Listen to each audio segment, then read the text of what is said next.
आज की सत्ता देश और सेना से जुड़े हुए हर मुद्दे को अपने गढ़े, जी हां, अपने गढ़े राष्ट्रवाद से जोड़ देती है। इसकी पराकाष्ठा यह है कि जब गौतम अडानी जैसे कारोबारी पर हिंडनबर्ग की रिपोर्ट में गंभीर आरोप लगते हैं, तो अपने बचाव के लिए वो भी सत्ता के इसी राष्ट्रवाद को कवच बनाने की कोशिश करते हैं। लेकिन प्रधानमंत्री नरेंद्र मोदी की ऐसी राष्ट्रवादी सरकार का सच इससे बिल्कुल अलग है। मोदी सत्ता के दौर में भारत के लड़ाकू विमानों का बेड़ा 6 दशक में सबसे नीचे आ गया है, ये सेना के शीर्ष अफसर का कहना है। हमारे पास जो हथियार हैं उनसे अगली पीढ़ी का युद्ध नहीं लड़ा जा सकता, ये प्रधानमंत्री मोदी द्वारा चुने गए फौज के शीर्ष नेतृत्व का बयान है। ऑपरेशन सिंदूर के दौरान पहले दिन सत्ता के दखल की वजह से हमारी सेना को शुरुआती नुकसान हुआ, लेकिन उसके बाद फौज ने अपनी रणनीति बनाई और पाकिस्तान को धूल चटाई। ये बात भी सेना के एक शीर्ष अधिकारी ने कही। और ऑपरेशन सिंदूर को लेकर के प्रधानमंत्री मोदी के चुने हुए सीडीएस का यह कहना था कि युद्ध में फौज नुकसान की गिनती नहीं करती, सिर्फ लक्ष्य हासिल करती है। यह बयान परोक्ष रूप से, सांकेतिक रूप से सेना को हुए नुकसान का इशारा है। ये सारे सवाल और ऐसे ही तमाम सवाल सेना की ओर से ही उठ रहे हैं। ऑपरेशन सिंदूर में हमारी फौजों ने जो किया वो आजादी के बाद से हमारी फौजें हर ऐसे मौके पर करती आ रही हैं, जिस पर हर भारतीय को गर्व है, हमको, आपको, सबको।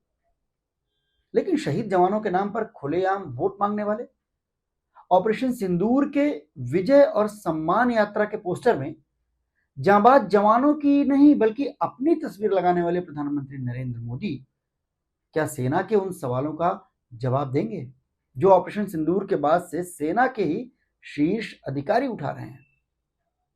आज हम आपके सामने सेना की ही कही हर बात रखेंगे, जिसमें चीन से खतरे की बात भी शामिल है, जिसके साथ मोदी जी नए सिरे से दोस्ती को परवान चढ़ा रहे हैं।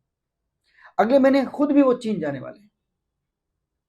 सेना के सवालों में जब आप अमेरिकी राष्ट्रपति के बयानों को जोड़ देते हैं, देश की जनता के सवालों को जोड़ देते हैं और विपक्ष के सवालों को भी जोड़ देते हैं, तो मोदी सत्ता और खुद प्रधानमंत्री मोदी का पूरा सच सामने आ जाता है।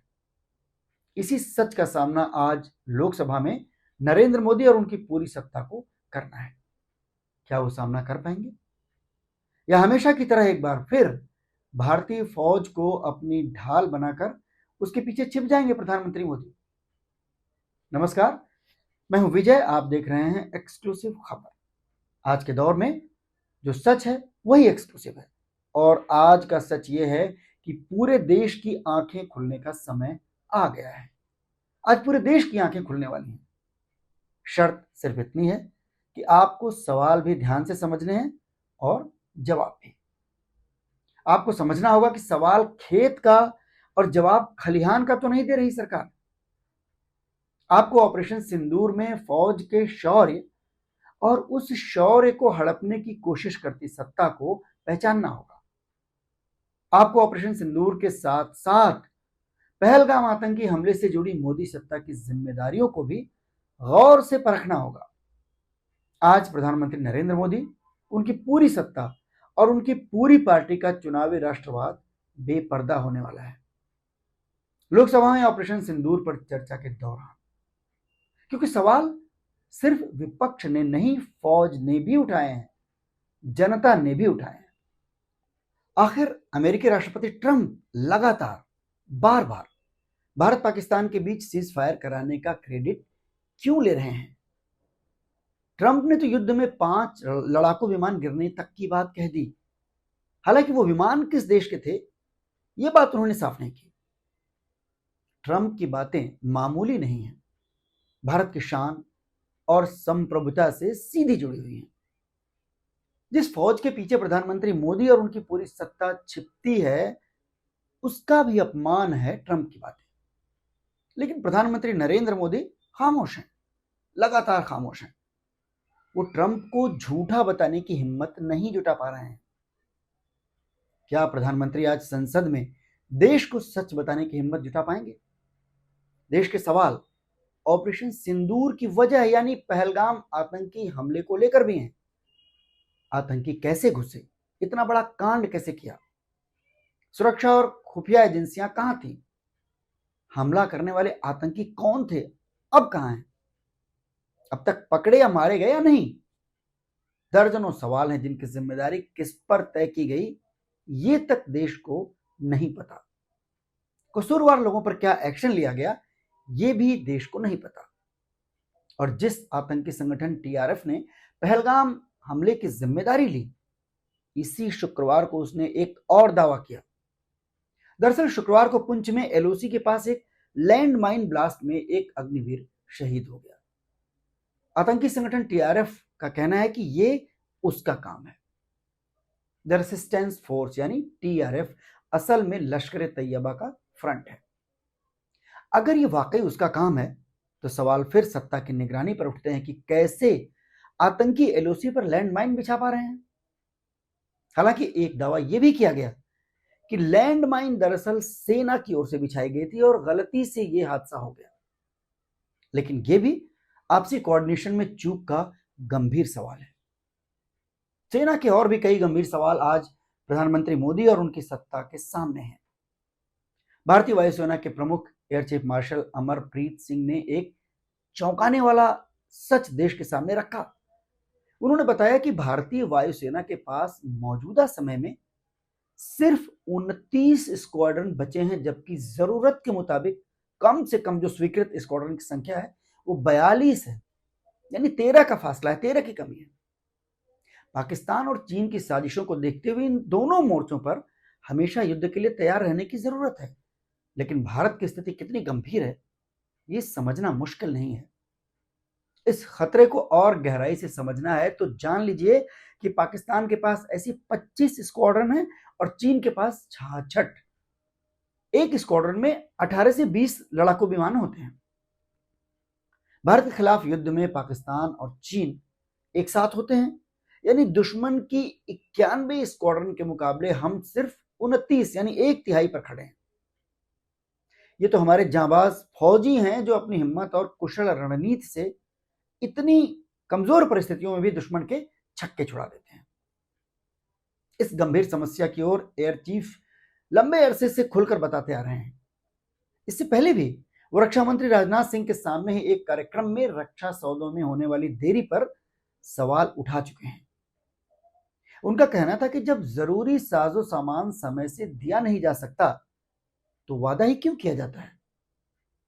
लेकिन ये वादे और बातें ही तो मौजूदा सत्ता का वो अस्त्र हैं जिनका प्रचार प्रसार सत्ता और सत्ता से जुड़ा तंत्र इस तरह करता है कि वो चुनावी राष्ट्रवाद बनकर मोदी सत्ता के बने रहने की पटकथा लिखता रहता है, जबकि असल में हमारी सेना की जरूरतें तक पूरी नहीं कर पा रही है सरकार।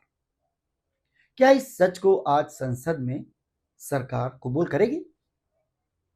पाकिस्तान और चीन, चीन और पाकिस्तान ये दोनों एक ही हैं, भारत के खिलाफ एक साथ ही हैं। ये बात हम सब ऑपरेशन सिंदूर के दौरान देख भी चुके हैं। दिखाने को तो भारत से लड़ाई पाकिस्तान लड़ रहा था, लेकिन पर्दे के पीछे चीन पूरी ताकत से उसकी मदद कर रहा था। यह सच भी भारतीय सेना के शीर्ष अधिकारी सामने ला चुके हैं। लेकिन गलवान में हुई झड़प और 20 भारतीय जवानों की शहादत के बाद भी, ऑपरेशन सिंदूर के बाद, अभी हाल ही में चीन का सच उजागर होने के बाद भी प्रधानमंत्री नरेंद्र मोदी चीन के साथ अपनी कारोबारी घनिष्ठता जिस तरह बढ़ा रहे हैं, उसमें क्या वो संसद में सेना द्वारा बताए गए सच को कबूल करेंगे? जिन जनरल अनिल चौहान को मोदी सत्ता ने ही चीफ ऑफ डिफेंस स्टाफ नियुक्त किया है, उनका ऑपरेशन सिंदूर के बाद मीडिया के सामने यह कहना कि मौजूदा हथियारों से हम कल की लड़ाई नहीं लड़ सकते, फौज के लिए विदेशी सामानों की निर्भरता हमें कमजोर कर रही है। सरकार स्वदेशी पर जोर दे रही है, लेकिन आज और आने वाले कुछ वर्षों में सेना का जो सच है, क्या उसे संसद में कबूल करेगी मोदी सत्ता? ऑपरेशन सिंदूर के फौरन बाद इंडोनेशिया में भारतीय दूतावास के सैन्य अफसर कैप्टन शिव कुमार, जो वहां डिफेंस अटैची हैं, उन्होंने कहा था कि ऑपरेशन सिंदूर के शुरुआती चरण में भारतीय वायुसेना को पाकिस्तानी सैन्य प्रतिष्ठानों पर हमला करने की इजाजत नहीं थी, उसे सिर्फ आतंकी ढांचे को निशाना बनाने के निर्देश थे। इसी वजह से भारत ने कुछ लड़ाकू विमान खो दिए। इस पर प्रधानमंत्री मोदी देश को सच बताएंगे क्या?